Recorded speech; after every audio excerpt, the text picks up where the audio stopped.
This is WRAL News, your #1 source for local news. Is the water your child drinks at school safe? Some disturbing numbers out tonight show an alarming level of lead in some schools' drinking water. We're glad you're with us. I'm Catherine Brown. And I'm Gerald Owens. Tests done by outside groups show it is a serious problem. A study found 1 out of 7 child care facilities in our area have at least one faucet with higher than allowable lead. Our Capitol Bureau Chief Laura Leslie is live at the Legislative Building where a bill was rolled out today to address the issue. Laura? That's right, Gerald and Catherine. You know, it's been 5 years since the water contamination in Flint, Michigan made national headlines. And yet North Carolina has no testing requirements for lead for the most vulnerable people to lead, which would be children. And a national group has given us an F on a recent study. Well, a bipartisan group of state house lawmakers say it's time for that to change. The state does not require schools to test for lead contamination, even in older schools more likely to have lead pipes. But a study of dozens of child care centers in the Triangle area found 1 in 7 had at least one faucet with lead levels higher than the EPA considers safe. Drew Ball is with Environment North Carolina. Test results now show that lead is even contaminating drinking water in schools and preschools, flowing from the thousands of fountains and faucets where our kids drink water every single day.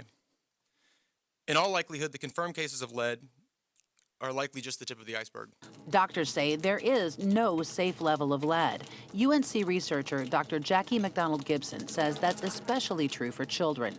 It impairs their cognitive development, can decrease IQ, and that's a permanent effect, and also can lead to adverse outcomes like increased rates of juvenile delinquency and poor performance in school. A new bill in the State House would require schools to start testing for lead, remediating it where they find it, and reporting the results to the state and to the public. It would provide $8 million to help pay for the tests. Sponsor Representative Harry Warren said the water supply itself is safe, but it can become contaminated with lead on its way from the street to the faucet. The very pipes that's flowing in, the joints of those pipes where they've been soldered, and also the very fixtures that the water is coming out of. Any of those items are prone to leach lead contamination into the water. Gerald and Catherine, something I learned today that I didn't know. Up until 2014, faucets and fixtures were still allowed to contain lead as high as 8% lead. That's one of the reasons that the backers of this bill want to test schools built in 2014 and before, even though lead pipes were no longer being used at that point. Back to you. You learn something new every day. Laura Leslie live in Raleigh. Thank you. A Hope County commissioner said thieves returned to his home a second time after a terrifying break-in. We told you earlier this week, Alan Thomas found his apartment in Greenville had been ransacked, and that's when he grabbed his shotgun. He realized the intruders were still inside and called 911. This is video that he recorded showing the interaction with the suspects. Well, they eventually left, but now Thomas says the intruders came back while he was out of town and stole his television and that shotgun. A woman is charged with misdemeanor child abuse after police say she left her child in a parking lot. According to police warrants, Deja Rogers and her 11-year-old son got into an argument in a Nightdale parking lot last week. She left him there. Police say the boy was crying and sitting on the curb by himself. The child also had marks on his elbow, apparently from jumping out of the car. A standard jump for Army soldiers quickly turned into a nightmare.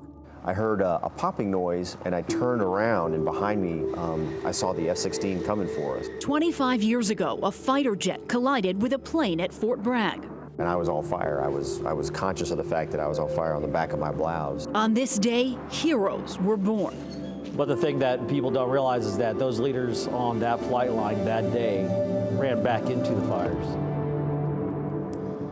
That tragic day 25 years ago is remembered as the Green Ramp disaster. WRAL's Gilbert Bays was the first reporter on the scene back when it happened. He returned to Green Ramp today to the place where those heroes were born. It's been 25 years since what's known as the Green Ramp disaster happened here at Fort Bragg. I was here, not too far from this spot, and this is what I saw. Photojournalist Ed Wilson captured some of the first video of the crash site. The cargo plane on the ground that was hit by the F-16 jet that fell from the sky was still on fire. So were some of the paratroopers who were getting ready for a jump that day. Richard Clapp, a former member of the 82nd Airborne Division, was one of them. So I went over to try to help him, not realizing that I was still on fire. And so, another soldier tackled me to put me out. Over the years, I've interviewed survivors of that deadly crash, their bodies marked with burns that remind them of the 23 soldiers who died that day. The 24th died several months later from his injuries. Folks were hurt. Some folks were still on fire. We were trying to get people put out and trying to figure out how to get those of us that were hurt, and some of us that were hurt really badly didn't know how badly we were hurt. Not long after the crash, an overflow crowd packed the gymnasium on post for the memorial service for those who lost their lives. Boots, inverted rifles, and helmets lined the stage. Soldiers who were injured were wheeled in on hospital gurneys. Saturday marks the 25th anniversary of the worst loss of life for the 82nd Airborne Division in peacetime since the end of World War II. Today, those who were there say it was an eye-opener to their mortality. You're young, your body's never failed you, you've never failed at anything because that's what the division's taught you to do, succeed no matter the cost. And now you're basically having to bury 24 guys that were just like you. The 82nd Airborne Division plans to honor those fallen heroes during a memorial service on post that is open to the public. At Fort Bragg, Gilbert Bays, WRAL News. Well, that service takes place tomorrow at 12:30 outside the 82nd Airborne Division's Hall of Heroes on Ardennis Street at Fort Bragg. Homeowners fear their homes will be bulldozed through no fault of their own. WRAL investigates a property dispute that could force out nearly 24 homeowners. That's tonight at 6. And whether you're filling out a March Madness bracket or testing your luck in the lottery, your odds of winning are not good. Still ahead, which one gives you the best chance of winning and how much money is up for grabs in the lottery? Plus, the drink that could save lives, how a North Carolina bar is making its customers feel safe with a special drink you can order from the bartender.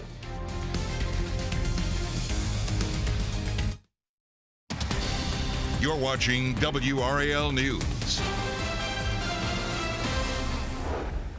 Saturday night's Powerball jackpot now an estimated $625 million. The jackpot grew when no one picked all the correct numbers last night. Saturday's drawing will be the largest lottery jackpot of 2019.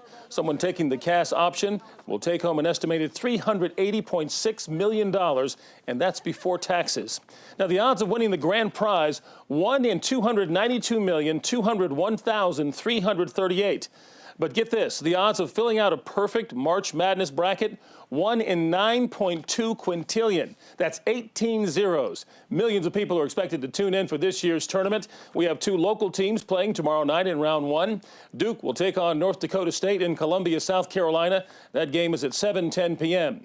UNC will take on Iona at 9:20 p.m.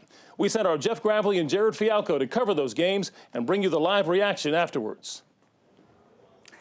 An exciting time for sure. Well, Facebook failed to protect the passwords of hundreds of millions of its users. The social media giant says the passwords were stored in an internal database that workers could access. It could affect between 200 and 600 million users. Facebook said as it discovered the problem in January and will notify Facebook and Instagram users if their passwords were affected. A Durham teenager is accused of using Instagram to sell marijuana. According to a warrant, 18-year-old Hannah Peters posed online with what appeared to be a pound of marijuana and a semi-automatic rifle. Authorities say a story she posted on March 13th showed the marijuana, and she was charged on Tuesday. You can drop off your unused or expired medications this weekend in Fayetteville. The police department is hosting Operation Medicine Drop so your medicine can be safely disposed of. Medications are the leading cause of child poisoning. That's according to Safe Kids Worldwide. You can find the participating locations in the Health and Life section on WRAL.com. Cullen Browder in the Live Center. The governor of Mississippi has followed through on a promise to sign the so-called heartbeat abortion bill. Phil Bryant signing it just a short time ago, which essentially would restrict abortions for anyone where there's a fetal heartbeat that is detected. That could happen as early as 6 weeks into a pregnancy. Very controversial, and this law will certainly end up in court. Back to you. All right, thanks, Colin. Local middle schoolers want to make the roads safer for school buses and drivers. Coming up, how their creative ideas winning national attention and potentially thousands of dollars. Plus, if you are in trouble at a bar, you'll have plenty of help at one North Carolina bar. We'll show you this safe drink they created that alerts bartenders you are in trouble. Elizabeth? Taking a look at the radar, northern Wake County is about to get wet. I can't wait to show you what that looks like live on one of our cameras in just a few minutes. 2 female crew members with JetBlue are suing after they say they were drugged and raped in Puerto Rico.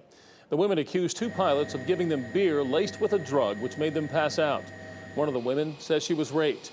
They're suing JetBlue and the pilots. The airline says it can't comment on pending litigation. It's not clear if the 2 accused pilots faced any disciplinary action. A North Carolina bar has a creative way to make their customers feel safe when it comes to the issue of sexual assault.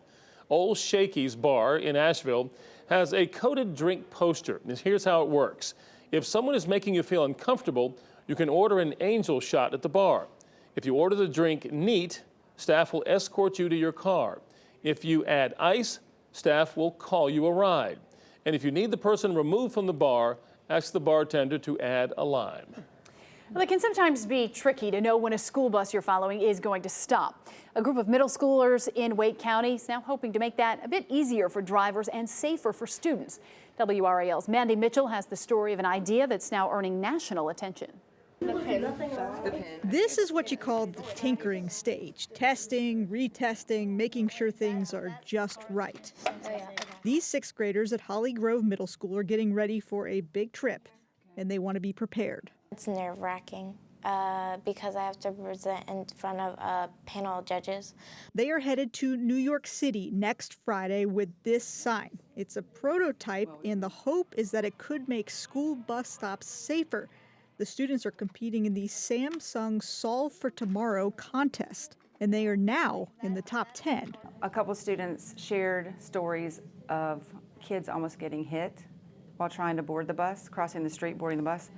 And so that led to how can we work on that? So they did. They reached out to experts like people at the Department of Transportation and someone else who could help them with the technology and building the app. Here's how it works. A box like this would be on every school bus, and it would send a signal to a sign like this that would flash in different colors, alerting drivers when a bus is preparing to stop. That tells everybody who can see the sign how far away the bus is. One of their signs is already being tested. If the students can finish in the top 3 next week, they would earn $100,000 worth of technology equipment for their school. And perhaps more importantly, you could start seeing these signs around North Carolina. If we win, then our idea could actually become a thing. A use for technology that may really save lives. Mandy Mitchell, WRAL News, Holly Springs. What a cool idea. There are 10 finalists for the award, as Mandy mentioned, and if you want to help the students, you can vote for their idea by visiting the Samsung Solve for Tomorrow website. We have so many wonderful schools and intelligent kids in this area. It's just mind-blowing what they're able to do.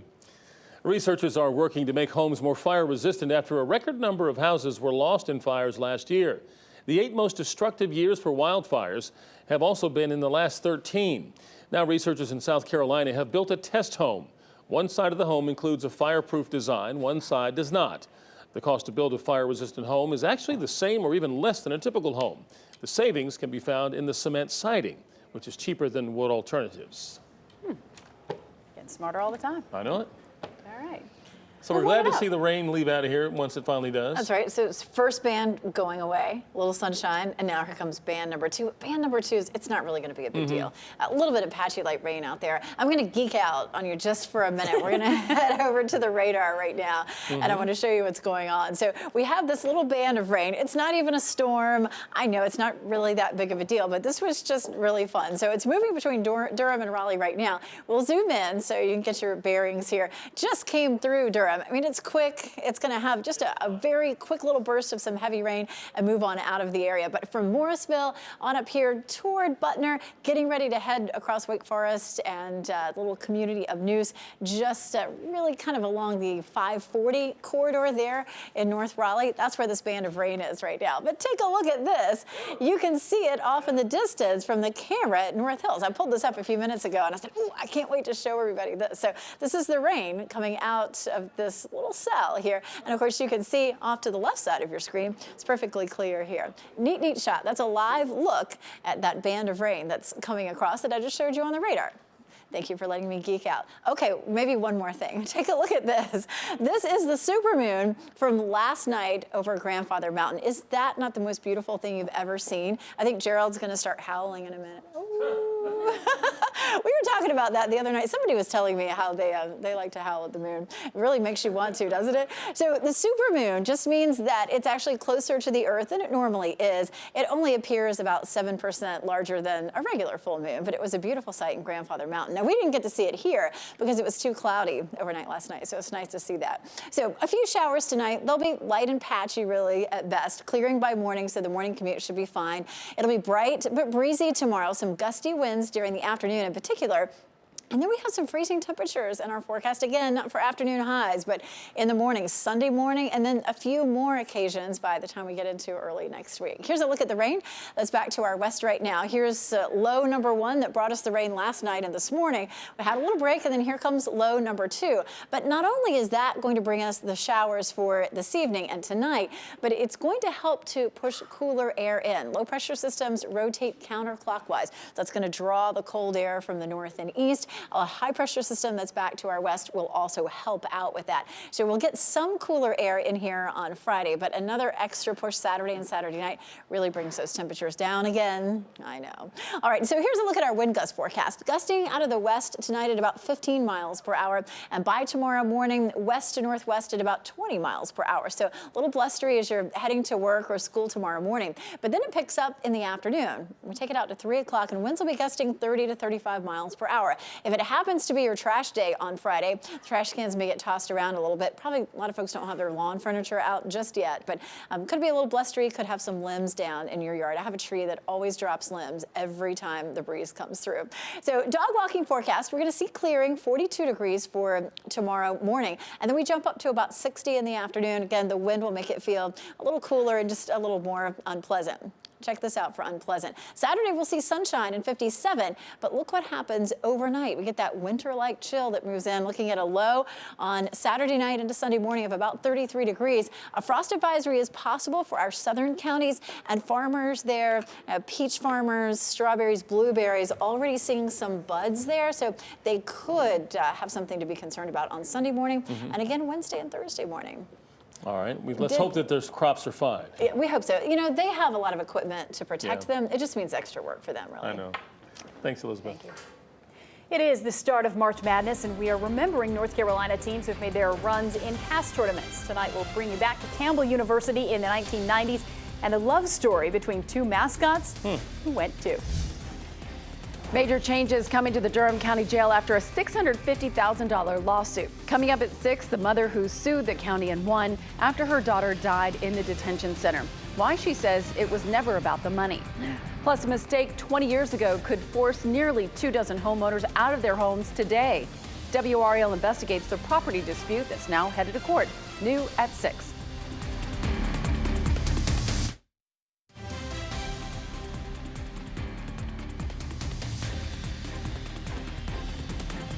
The Raleigh teenagers won 2 gold medals at the Special Olympics World Games.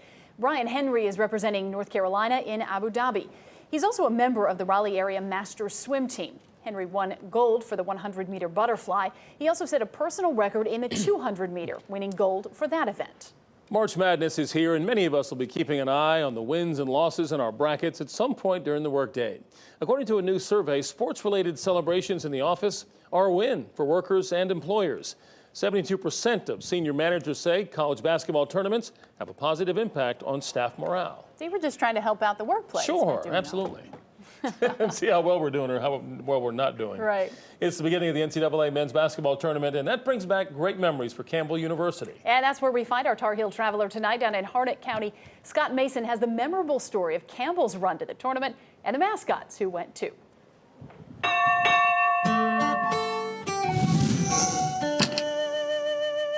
Campbell University has 3,000 undergrads at its campus here in Bowie's Creek. It also has Gaylord and Gladys. It was great. It was really fun. We loved doing the skits. Craig was Gaylord in the early 90s. And it was a way to interact with people. Angie was Gladys back then. It was just really incredible to be a part of it. A part of that 1992 men's basketball run. We ended up won the Big South tournament, which was, phenomenal in itself. Their biggest day in college basketball.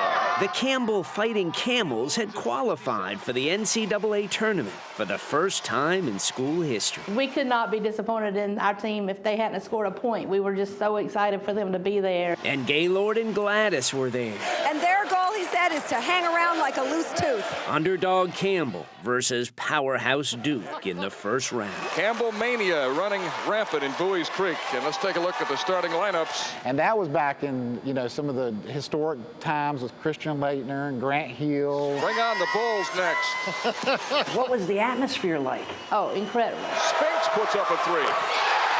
It was just really incredible to be a part of it. This is Gaylord, the team mascot. Gaylord, what do you think of the Duke Blue Devils? Oh, Gaylord, that's no way to act. Campbell played well. Mocknick for three. Oh, yes, what a stroke. But not well enough. And yet the team and the Camels had great chemistry. We must have. Yeah, I think so. Craig and Angie got married, although Gaylord and Gladys separated. What happened to Gladys after you graduated? She just disappeared. Gaylord became the school's only mascot. Gladys was gone. She disappeared for 25 years? She disappeared for 25 years. Until recently, when the university brought her back. Gaylord and Gladys together again. And together, they brought Craig and Angie together, too. It brought us together and I guess kept us together.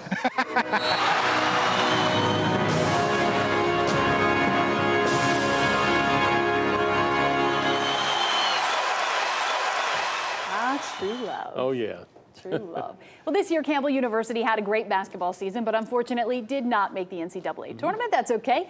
Gaylord and Gladys are ready for next year. And they're still smiling. Tonight at 6, changes are coming for a Durham County Detention Center after a 17-year-old was found dead in a cell. Details on a settlement and how the family is pushing for change. Our news at 6 starts now.